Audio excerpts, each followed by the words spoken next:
নমস্কার বন্ধুরা। তো জামাই ষষ্ঠীর সকালবেলা দুপুরবেলা বিকেলবেলা পরের দিন সব পার্ট পার্ট করে দেখাবো, কারণ বড় হয়ে গেলে কারোরই ভিডিও দেখতে আর ভালো লাগবে না।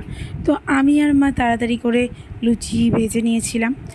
আর প্রথম বছর ষষ্ঠী হচ্ছে, তো এখানে দিদি ভালো করে ফল আরে সাজিয়ে নিতে বলেছিলাম। দিদিরই এটা দায়িত্ব ছিল সমস্ত কিছু গুছিয়ে এত ডিজাইন মেরে করা, কারণ এইটা আমার দ্বারা হয় না। তো এখানে আমার এক হাঁড়ি লুচি ভাজা হয়ে গেছে, আর গলার অবস্থা খুবই খারাপ, তার জন্য সরি। আর এখানে ভাবি 5 রকমের মিষ্টি দিতে হয়, তো এখানে মিষ্টি দিয়ে দেওয়া হয়েছে।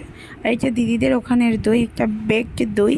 তো এখানে আমি চিঁড়ে মুরগি দই এর থালা আলাদাভাবে দিতে হয়, সেটা করে দিচ্ছি।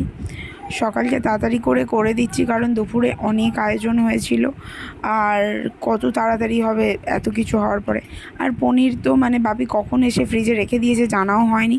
ছোলার ডাল হয়ে যাওয়ার পরে বাপি বলছে পনির এনে রেখে দিয়েছি, পনির করো। আর হাতের সামনে কাজু পোস্ত কিশমিশ যা ছিল দই টই দিয়ে করে দেওয়া হয়েছে, দারুণ টেস্ট হয়েছিল। পরে একদিন রেসিপি দিয়ে দেবো। তারপরে ছোলার ডাল হয়েছিল, আর মা গিয়েছিল একটা কাজে, ওই জন্য মা বললো আমাকে খাবার টাবার বেড়ে দিতে। এসে যেসব আশীর্বাদের হয় না, দুলবো ধান দুব্বো দিয়ে যে আশীর্বাদ হয় সেটা করবে। তো এখানে সমস্ত কিছু। আর তোমাদের কার কার জামাই ষষ্ঠী কীরকম গেল, আর কার কার প্রথম জামাই ষষ্ঠী ছিল প্রথম বছরে, সেটাও কমেন্ট করে জানিও। তো মা এখানে আশীর্বাদ করে নিচ্ছে অয়নদাকে, আর এখানে প্রণাম বর্গ হচ্ছে, বাপিও আসবে একটু বাদে প্রণাম জন্য।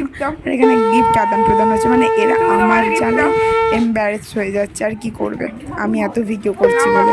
তো টাটা বাই বাই, পরে দেখা হচ্ছে আবার কোনো মিনি ব্লগে।